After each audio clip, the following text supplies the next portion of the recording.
Hello my dear students, again welcome to maths class. Hope you all are fine and do your work regularly.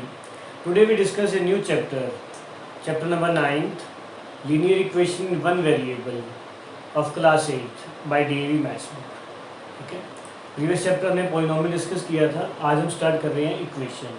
तो first topic हम ये करते हैं कि what is the difference between polynomial and equation. ठीक है, जैसे आपने कोई इक्वेशन राइट की,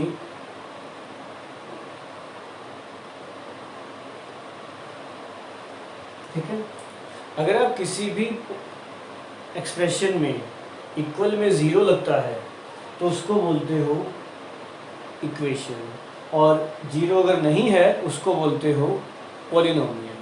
क्लियर है? जैसे अगर आपका जो टॉपिक है लीनियर इक्वेशन, लीनियर मीन्स जो हाईएस्ट पावर है वो 1 होगी. अगर मैं स्टैंडर्ड फॉर्म लिखूँ इसकी, तो स्टैंडर्ड फॉर्म आप ये राइट करते हो ax plus B is equal to 0 मान सकते हो, या ax plus B equal to C. कोई कांस्टेंट टर्म होगी. जो ये x है ये आपका वेरिएबल है, a हो जाएगा इसका कोफिशिएंट, और b और c ये है आपके पास कांस्टेंट टर्म. ठीक है, लीनियर इक्वेशन में मेन चीज़ क्या है कि जो x का जो कोफिशिएंट है वो ज़ीरो नहीं होगा. अगर वही ज़ीरो है तो आपके पास x भी नहीं रहेगा, तो ये आप इसको लीनियर इक्वेशन नहीं कह सकते. क्लियर है? तो लीनियर इक्वेशन वन वेरिएबल का मीनिंग यही है कि जो अल्फ़ाबेट यूज़ होगा वो सिंगल होगा, और उसकी आप वैल्यू फाइंड कर सकते हो बाय डिफरेंट मेथड. तो जो यहाँ मेथड है वो आपके पास है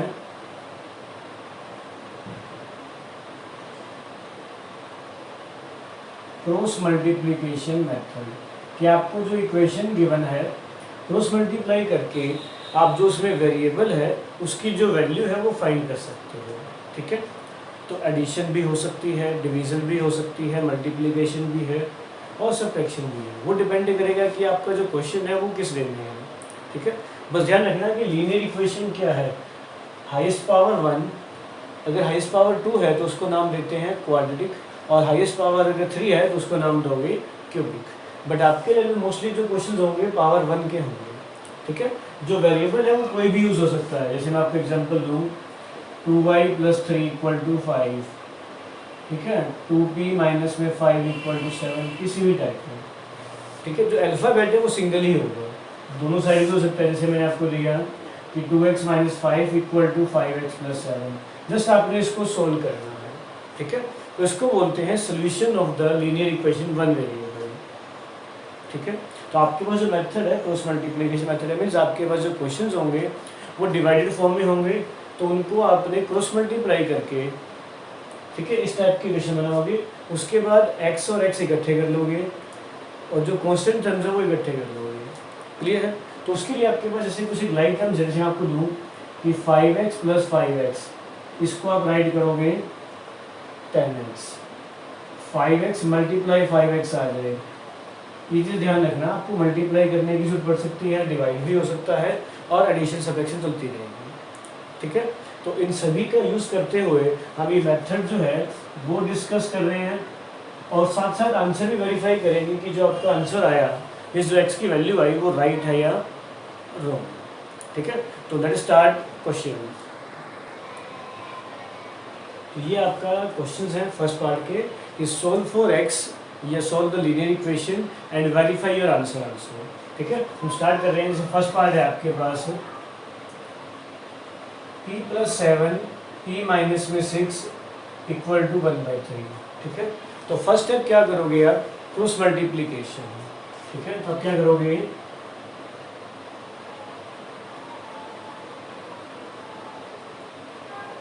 बाय क्रॉस मल्टीप्लिकेशन आप इन दोनों की जो इक्वेशन गिवन है, इन दोनों की जो क्रॉस मल्टीप्लाई है मीन्स वो कर दीजिए.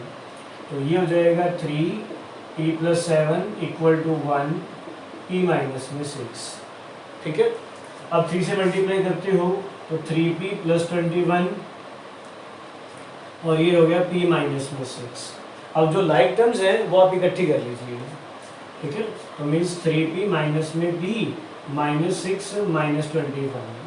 ठीक है, ये प्लस का भी है, चेंज हो जाएगा लेफ्ट में माइनस का, ये प्लस का 27 है, राइट में जाके माइनस का 27, तो ये हो गया 2p इज इक्वल टू -27, और अगर आप p फाइंड करते हो तो ये हो गया -22/7। जो वेरिएबल इसमें p था उसकी वैल्यू आपने फाइंड कर ली -22/7। क्लियर है? अब आपने चेक करना है कि जो वैल्यू ये आई आपकी वो राइट है या रॉन्ग है। ठीक है, तो उसके लिए आप क्या करोगे, ये वैल्यू इक्वेशन की जो लेफ्ट साइड है वहां पुट कर दोगे ओनली। ठीक है, और चेक करोगे कि राइट साइड की जो वैल्यू 1/3 आ रही है या नहीं आ रही। ऊपर आप मेंशन कर दो वेरिफिकेशन कि p + 7 और p - 6, जो p की वैल्यू आपके पास आई है वो रिप्लेस कर दो 27/2 + 7 और -27/2 -6। ठीक है, अब ऊपर पार्ट में ऐसे लीजिए, तो -27 + 14/2 और ये हो जाएगा -27 -12 और /2। ठीक है, यही होगा। अब आपके पास ये 2 से 2 कैंसिल हो गया, तो अगर आप इसको आगे देखते हो तो ये बच गया -13 और डिवाइड बाय में -39, माइनस से माइनस कैंसिल और 13 से ये आपका कैंसिल 1/3, मीन्स ये आपके पास राइट साइड आ गई। तो आप ये कह सकते हो कि जो क्वेश्चन की लेफ्ट साइड है वो राइट साइड के इक्वल है, मीन्स जो ये आपका आंसर आया वो आपका राइट है। ठीक है, तो ये मेथड है।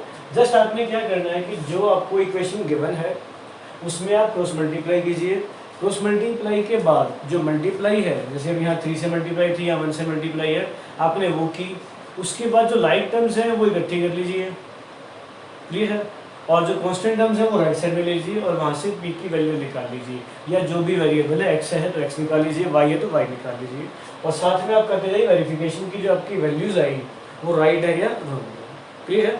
तो कुछ पार्ट और कर रहे हैं, देखिए।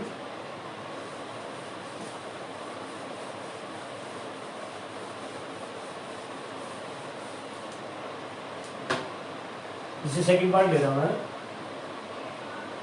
सेकंड पार्ट है x - 2 6x + 1 = 1।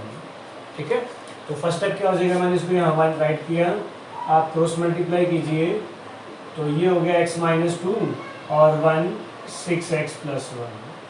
ठीक है, जस्ट आपने क्रॉस मल्टीप्लाई की। अब 1 से मल्टीप्लाई करोगे तो वही का वही रहेगा, x और x इकट्ठे कर लीजिए, 1 + में 2, ये हो गया -5x और ये हो गया 3, तो x हो गया -3/5। ठीक है, तो ये आपका मेथड है।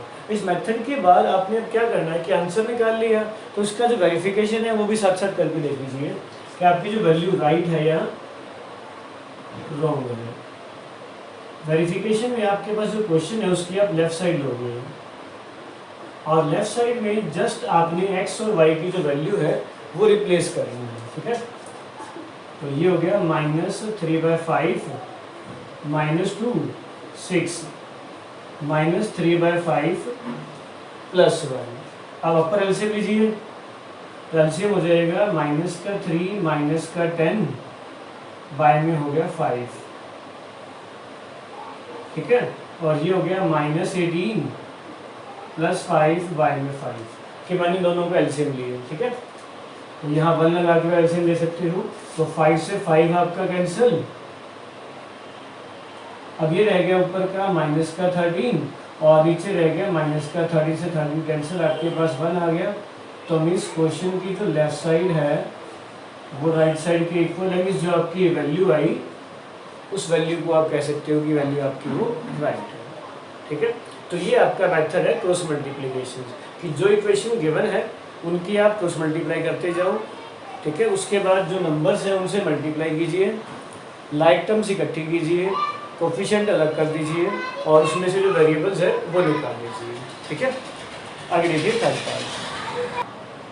ठीक है, तो थर्ड पार्ट है आपके पास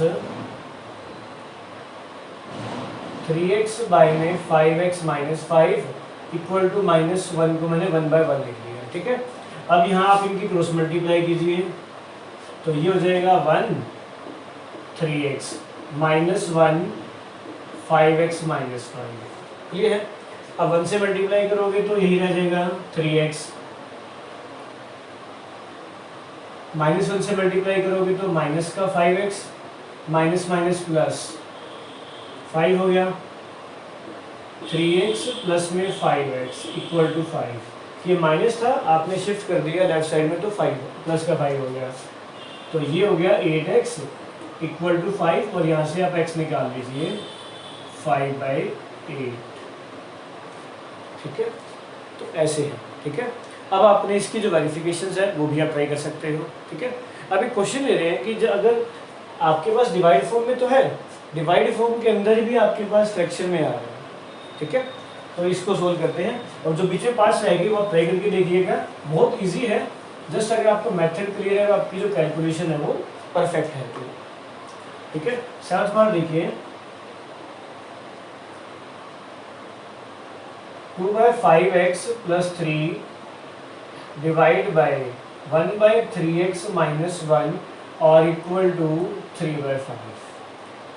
ठीक है, ये पार्ट आपको गिवन है कि लेफ्ट साइड में फ्रैक्शन के अंदर भी आपको डिवाइड फॉर्म में p/q फॉर्म में गिवन है, तो जस्ट आपने पहले क्रॉस मल्टीप्लाई की जो आपका फर्स्ट स्टेप है, तो ये हो गया 5 2/5x + 3 और 3 1/3x - 1।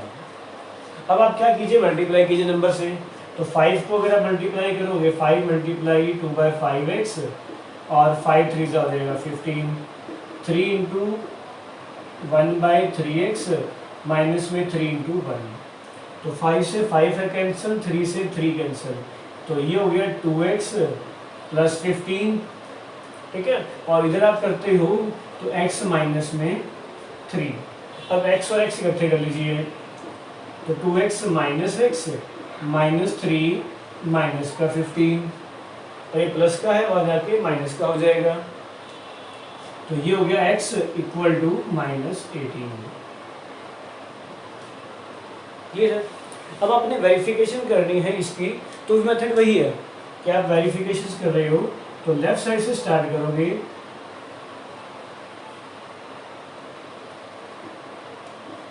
और लेफ्ट साइड में जो आपके पास x की वैल्यू है वो आपने रिप्लेस करनी है।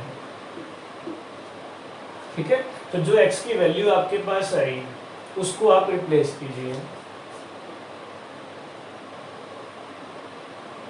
2/5 × -18 + 3 डिवाइड बाय 1/3 × -18 और ये हो गया -1। ठीक है, अब आपने अगर आप मल्टीप्लाई करते हो तो ये हो गया 36/5 + 3, 3 से ये आपका कैंसिल हो गया 6, तो -6 -1। अब अपर पार्ट में एलसीएम ले लो 3/1 करके, तो ये हो गया एलसीएम 5 -36 प्लस में 15 और बाय में हो गया -7। एलसीएम के आप क्या कर सकते हो, ये देखिए -36/5 है प्लस में 3/1 है। आपने क्या करना है, यहाँ भी क्रॉस मल्टीप्लाई करनी है एलसीएम लेने के लिए, इन दोनों की मल्टीप्लाई कीजिए। ठीक है, इन दोनों की मल्टीप्लाई कीजिए, बीच में सिंबल है, और लोअर पार्ट में दोनों लोअर की मल्टीप्लाई कर दीजिए। ठीक है, वही स्टेप आपके पास आ रहा है। अब इसको अगर आप लिखते हो तो 36 माइनस में 5 करते हो, 36 माइनस में 15, 6 - 5 हो गया ये 1, और माइनस का 21 बाय में 5 बाय में -7। ठीक है, अब इसको मैं ये लिख रहा हूँ, माइनस का 21/5 और माइनस का 1/7, 7 से आपका ये 21 कैंसिल, माइनस माइनस प्लस हो जाएगा, तो ये आ गया 3/5 और ये आपकी क्वेश्चन की राइट साइड है। मीन्स जो आपकी लेफ्ट साइड है वो राइट साइड के इक्वल आएगी। ठीक है, तो ये आपके कुछ पार्ट्स हैं। ठीक है, तो बाकी आप ट्राई कीजिएगा, और जो आपका होमवर्क है वो यही है कि फर्स्ट वर्कशीट और फर्स्ट क्वेश्चन के जो 10 पार्ट्स हैं वो आप ट्राई कीजिएगा। ठीक है, तो सिंपल आपको करवा दिए, जो फ्रैक्शन में है आपने वो भी कर लिए। अब जो अगले 5 हैं उसमें कुछ और भी चेंज होगा तो हम वो नेक्स्ट वीडियो में करेंगे। ठीक है, thanks for watching my video and have a nice day.